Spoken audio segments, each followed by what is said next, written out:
In the summer of 1941, as the German war machine thundered eastward under Operation Barbarossa, an unspoken fear spread among the ranks of the Red Army. For every Soviet soldier, capture by the Wehrmacht was a dreaded possibility. But for women in uniform, that fear grew into something even darker. Soviet propaganda had long portrayed German invaders as ruthless executioners. But the reality awaiting female prisoners of war proved far more harrowing than anyone could have imagined. The Soviet Union, unlike any other nation at the time, had mobilized women on an unprecedented scale. By 1941, nearly 800,000 women were serving in the Red Army in roles ranging from nurses and medics to pilots, tank crew members, snipers, and partisans. These women were not auxiliary staff alone. They stood at the front lines, rifles in hand, eyes fixed on the advancing enemy. Their presence was a defiant statement. An empire of workers and peasants had armed its daughters to defend the motherland. Yet to the German invaders, this was incomprehensible. Within the rigid ideology of Nazism, war was a man's domain. The idea of women fighting alongside men shattered their worldview, and worse, it threatened their carefully constructed myths of Aryan supremacy. When captured, these Soviet women were not merely prisoners of war. In the eyes of the Germans, they were an aberration. Soldiers stripped of femininity, communists infected with Bolshevik fanaticism, and Slavs whom Nazi racial doctrine deemed subhuman. This toxic blend of ideology and hatred sealed their fate. The front lines were chaotic, fluid, and merciless. When German forces captured Soviet units, women rarely received the minimal courtesies of the Geneva Convention. In truth, the German High Command had already declared that the Geneva Conventions did not apply to Soviet soldiers. Adolf Hitler himself had issued orders that Soviet POWs were to be treated not as soldiers, but as expendable resources, unworthy of international protections. This policy trickled down the ranks, setting the stage for one of history's greatest tragedies. From the very first weeks of the invasion, captured Soviet women were singled out for humiliation. German soldiers would drag them before mocking crowds, forcing them to strip away their uniforms, their insignia, their dignity. Many were paraded through villages as trophies, proof that even the Soviet Union's much-celebrated heroines could be broken. Their identities as soldiers were denied, and instead they were reduced to objects of derision and abuse. One of the most haunting aspects was the disbelief. Many German soldiers, upon encountering young women in Soviet uniforms, assumed they must be camp followers, prostitutes, or political fanatics pressed into service. The idea that they had chosen to fight, to kill, to bleed for their homeland was unthinkable. And so, rather than respect them as fellow combatants, the Germans sought to erase their humanity altogether. Conditions in the makeshift POW camps were nightmarish. Food was scarce, medical care non-existent, and shelter little more than open fields surrounded by barbed wire. For men, these camps meant starvation and disease. For women, an additional layer of suffering loomed. They were exposed to constant harassment, their bodies used as bargaining chips by guards and collaborators. Some were forced into sexual slavery, their survival dependent on submission to German officers.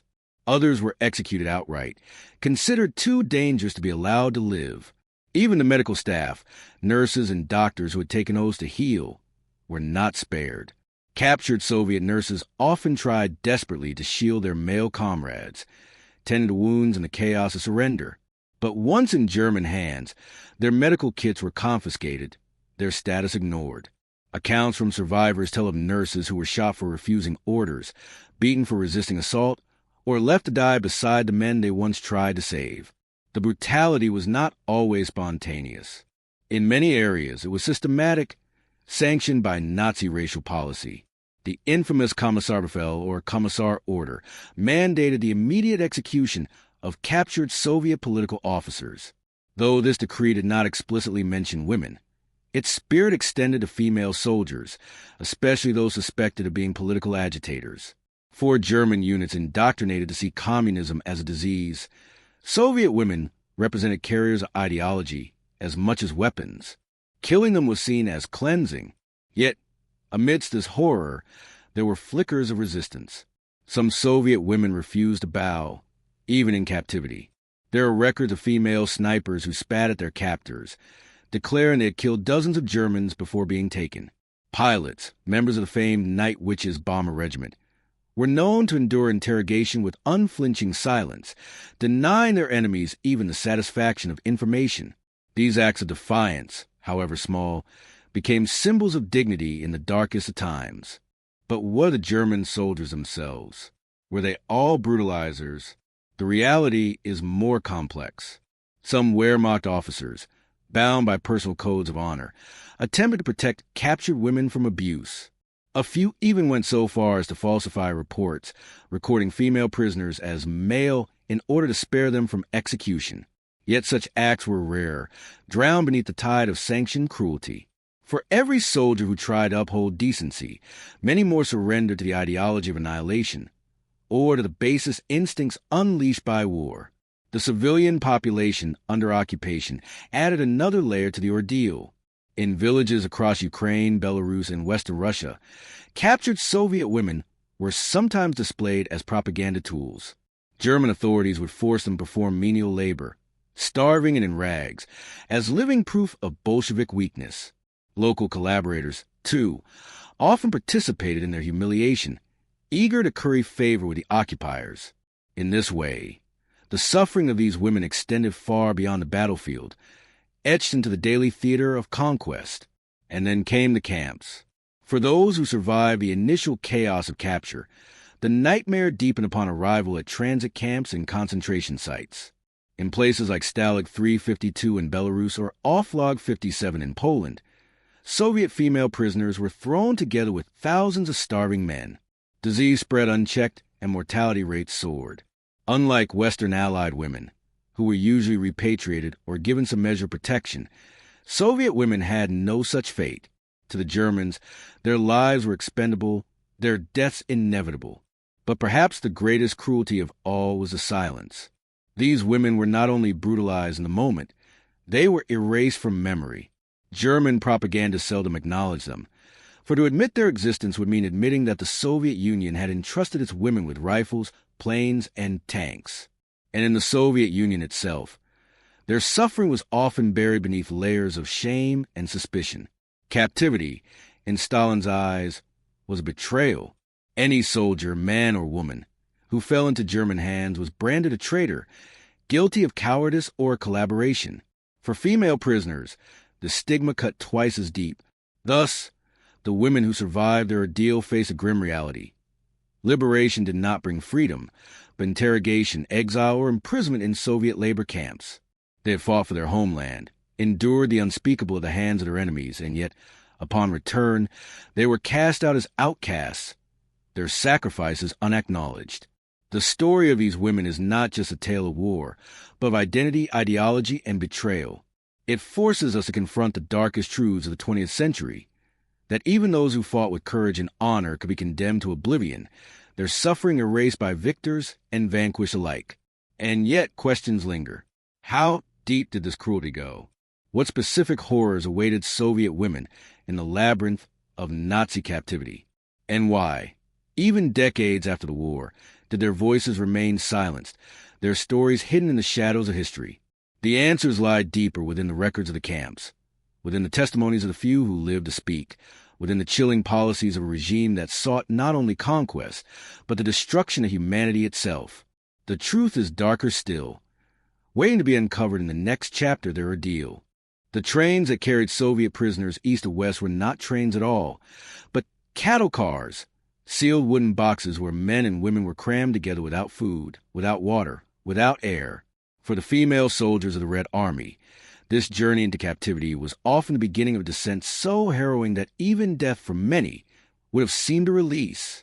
Survivors later recalled the choking stench of sweat and human waste, the cries of children born to civilian women caught in the roundups, the suffocating heat in summer, the freezing cold in winter. In such conditions, bodies collapsed by the dozens, their corpses trampled underfoot as the train clattered toward its destination. When the doors finally slid open, the women were met not by relief but by the brutal reality of the German camp system. Barbed wire stretched across endless fields, guard towers pierced the horizon, and the barking of German shepherds filled the air. Camps like Stalag 352 near Minsk or Stalag 326 in Sen housed tens of thousands of Soviet prisoners, but unlike their Western counterparts, Soviet soldiers received no recognition under the Geneva Convention. There were no Red Cross inspections, no parcels from home, no letters permitted. They were stripped of their names and reduced in numbers that could be erased at will. For women, this meant vulnerability on every level. Guards, many of them hardened veterans already conditioned to see Slavs as less than human, treated them as spoils of war. Sexual violence was widespread, though rarely recorded, silenced by shame, by fear, by the deliberate destruction of evidence. Some women were selected for brothels established for German soldiers, forced into a system of exploitation that left them broken in body and spirit. Others were subjected to arbitrary cruelty, beaten or executed simply to set an example. To resist was dangerous. To comply was no protection. And yet the suffering did not end with the guards. Hunger was an omnipresent torment. Rations for Soviet POWs were meager to the point of starvation. A crust of bread, a thin soup of cabbage and water. Sometimes nothing at all. Starving men turned on each other, scavenging scraps and gnawing on roots or bark when they could. For women, who were often physically smaller and weaker from the start, starvation became a death sentence delivered slowly, day after day. Some tried to preserve life by giving their rations to comrades, an act of selflessness that hastened their own demise. Others clung fiercely to survival, enduring the agony of gnawing hunger to see one more dawn. Disease spread quickly in these camps. Typhus, dysentery, tuberculosis. Epidemics erupted wherever thousands were herded into filthy, unheated barracks, with medical staff executed or reduced to prisoner status. Treatment was non-existent. Soviet nurses who fell into German hands were sometimes forced to tend to their fellow captives, given nothing more than dirty cloth and bare hands. When epidemics claimed too many lives, the Germans responded not with medicine but with mass graves, digging pits beside the camp fences and filling them with bodies, sometimes still breathing. The ideology behind this cruelty was chillingly clear. Nazi policy treated Soviet prisoners not as lawful combatants, but as a disposable workforce. The hunger plan devised by German strategists aimed to starve millions in the East while diverting food to German soldiers and civilians. Soviet POWs, especially women, were considered expendable in this grand design. If they died, it was not a crime, it was policy. Among the most feared destinations was Ravensbrück, the largest concentration camp for women in Nazi Germany. Though it primarily held political prisoners, resistance fighters, and women from occupied countries, Soviet female soldiers began to appear there after 1941. At Ravensbrück, they endured a unique hell. Forced labor was relentless, from quarrying stone to assembling parts for German industries. Beatings were routine, and for some, medical experimentation awaited. Brutal procedures without anesthesia, infections deliberately induced, limbs cut open or bones broken in grotesque tests of endurance. The victims of these experiments were often Polish or Soviet women, chosen precisely because their lives were deemed worthless. Yet even in Ravensbrück, defiance burned. Prisoners formed underground networks, sharing scraps of bread, whispering songs of the motherland, and risking everything to preserve each other's humanity. Soviet women who had once marched proudly in uniform now stood gaunt and hollow-eyed, but they refused to let their spirit be extinguished. Some smuggled out testimonies on scraps of paper. Others, when facing execution, shouted their loyalty to the Soviet Union with their final breath. Beyond the barbed wire, German propaganda painted a different picture. Posters in newspapers in occupied territories mocked captured Soviet women as Amazon fanatics or unnatural Bolshevik creatures. Their capture was used to ridicule the Soviet system itself, proof, in Nazi eyes, that communism had corrupted even womanhood. But beneath the caricatures, the reality was far grimmer. Human beings reduced to shadows, their dignity shredded, their lives bartered and broken. In some instances, women were transported out of the camps and into the very heart of the Reich, forced into slave labor for German households or factories. Stripped of identity, they became invisible servants in foreign homes, tending fires, scrubbing floors, raising children who were taught to see them as less than human. In factories, they toiled to produce weapons for the very army that had destroyed their lives, their exhaustion punished with lashes, their tears met with indifference. Yet not every captor was blind to their suffering. A small handful of German civilians, seeing the wasted faces of these young women, offered clandestine acts of kindness, an extra slice of bread, a whispered word of pity. These moments, fleeting as they were, became lifelines. Survivors remembered them decades later. Proof that even in a world consumed by cruelty, fragment of compassion flickered. But compassion could not shield them from policy. The machinery of the Reich demanded labor, and Soviet women, whether soldiers, medics, or civilians, were pressed into it until their bodies broke. By 1943, as the war dragged on and German defeats mounted, conditions for prisoners worsened still. Resources grew scarcer, punishment harsher, executions more common. The retreat of the Wehrmacht eastward often meant death marches, where prisoners, women among them, were driven on foot for miles without food or water. Those who stumbled were shot. Those who lagged behind were abandoned in the snow. And through it all, a question gnawed at the heart of the prisoners. If they survived, what awaited them at home? Whispers spread among the captured that Stalin considered all POWs traitors.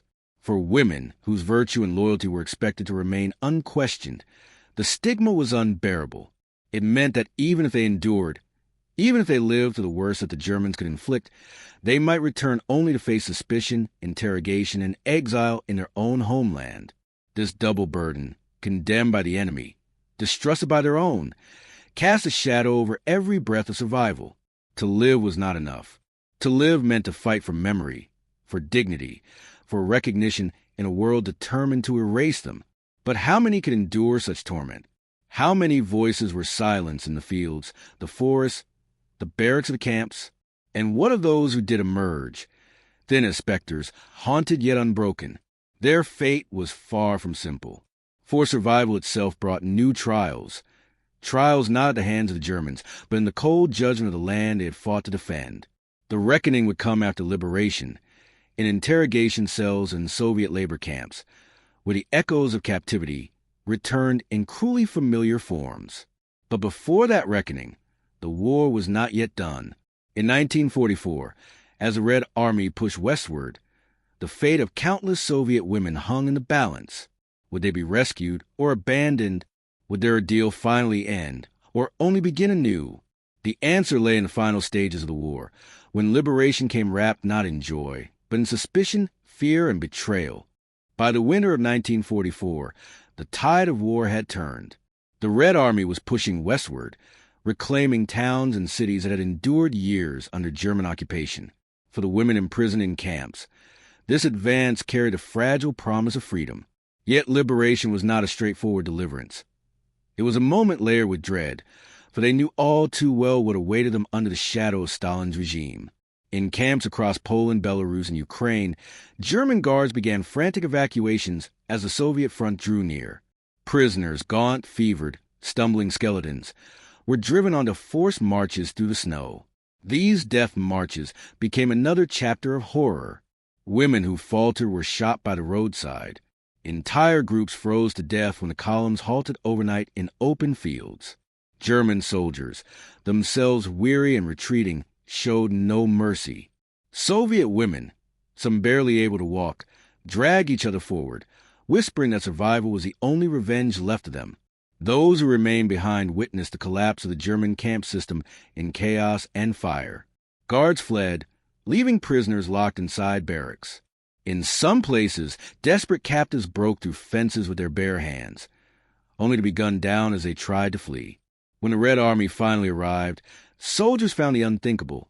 Thousands of corpses piled beside open pits, survivors too weak to stand, eyes hollow with starvation. The image of Soviet women among the dead was a bitter confirmation of what had long been suspected but seldom spoken aloud.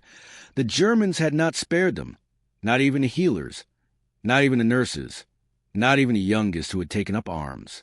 Liberation, however, was not a moment of triumph. For many women, it was the beginning of a new ordeal. Soviet counterintelligence officers, the dreaded SMERSH, swept into the camps not with compassion, but with suspicion. Each returned prisoner was interrogated, accused of collaboration, betrayal, or cowardice. Stalin's government had long maintained a brutal decree. No Soviet soldier had the right to be captured alive. To fall into German hands, regardless of circumstance, was seen as treason. For women, the stigma carried a sharper edge. Their time in captivity raised cruel, unspoken questions about honor and purity. Whispered assumptions of sexual violation turned them into outcasts, shunned by the very state they had sacrificed everything to defend. Some were sent directly from German camps into Soviet filtration camps, where conditions mirrored the very oppression they had just escaped. Interrogations were harsh, often accompanied by threats, intimidation, and exile to the Gulag system in Siberia. And so, the survivors bore the double wound of history. First brutalized by the Germans, then condemned by their own. This betrayal silenced countless voices. Women who had endured unspeakable suffering learned to bury their memories deep, never daring to share them even with family. To speak of what had happened was to invite shame, suspicion, or worse. Their scars were hidden not only by silence, but by the willful blindness of a state unwilling to confront its own cruelty. Yet traces of their ordeal could not be erased entirely. In scattered testimonies recorded decades later, survivors revealed the depth of their endurance. Some recalled how, in the darkest nights of captivity, they clung to songs of their childhood, whispered lullabies in Russian or Ukrainian that carried them back to a world beyond the barbed wire. Others remembered the faces of fellow prisoners who did not survive, whose names they carried in their hearts long after the war. These fragments of memory became acts of resistance, proof that the women who were meant to vanish into oblivion had lived, had fought, had mattered. The broader Soviet narrative of the war, however, had little room for them.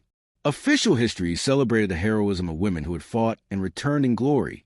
Snipers like Lyudmila Pavlichenko, pilots like Marina Raskova and her night witches. These women were lauded as symbols of Soviet strength, paragons of unbroken loyalty. But for those who had been captured, their stories were erased. Their heroism was tainted, their suffering unmentionable. They became invisible, their existence swallowed by silence. Meanwhile, in the West, the fate of Soviet women in German captivity remained a hidden tragedy. Allied soldiers liberated camps, such as Ravensbrück and Auschwitz, where Soviet women had been among the many victims. Reports of starvation, forced labor, and medical experiments shocked the world. But the specific suffering of Red Army women was often lost in the broader narrative of Nazi crimes. To the West, they were part of the faceless mass of Soviet losses. Millions dead, millions broken, millions nameless. And yet, the numbers are staggering. Of the 5.7 million Soviet soldiers captured by the Germans, only around 1.8 million survived. Among the hundreds of thousands of women who served, precise figures remain elusive, but the evidence is undeniable. The majority did not return. They were starved, executed, or worked to death in camps, their names unrecorded, their identities lost. For the few who survived, reintegration into Soviet society was fraught with silence. Some attempted to rebuild their lives, to marry, to raise families, never speaking of the years stolen from them. Others were swallowed by the Gulag system, exiled far from home, their service forgotten. Even decades later, as the Soviet Union crumbled, survivors who finally dared to speak were met with disbelief. How could such suffering have been ignored? How could a state that demanded so much of its daughters have abandoned them so cruelly? The answer lies in the very nature of war and memory. Stalin's regime sought only stories of triumph, not tales of victimhood. To admit that Soviet women had been brutalized, humiliated, and broken in captivity would have contradicted the myth of unshakable strength. It would have exposed vulnerabilities that propaganda could not allow. And so, the women became ghosts of history, present in silence, absent in record, their truth concealed beneath the weight of ideology. Yet history has a way of forcing its way to the surface. In the archives of Germany, in the whispered recollections of survivors, in the ruins of camps where barbed wire still rusts, their story lingers. It is a story not only of suffering, but of endurance in the face of a cruelty designed to erase them completely. And so the question sharpens, what legacy did these women leave behind? Were they condemned to remain forgotten shadows? Or did their silent suffering alter the way the world remembers war itself? The final reckoning lies not in the past alone, but in the fragile work of memory, work that must confront both Nazi atrocity and Soviet betrayal. The closing chapter of their story reveals not only how they were treated, but how history itself has judged them, and how, at last, their voices began to rise from the silence. When the guns finally fell silent in May 1945, the world erupted in celebration. Cities lit with fireworks, bells rang across Europe, and parades marched through streets filled with tears of relief. But for the Soviet women who had endured captivity under German rule, there was no such jubilation. Their war did not end with the surrender of Germany. Their war continued in the shadows, a war against silence, suspicion, and the crushing weight of forgotten memory. Those who returned to Soviet soil were met not with open arms, but with interrogators. Smersh and the NKVD summoned them into bare rooms where questions cut sharper than knives. How did you survive? What did you tell the Germans? Whom did you betray? Each woman was treated not as a hero, but as a potential traitor. To have been captured was, in Stalin's eyes, a stain that no loyalty could wash away. Many were accused of collaboration.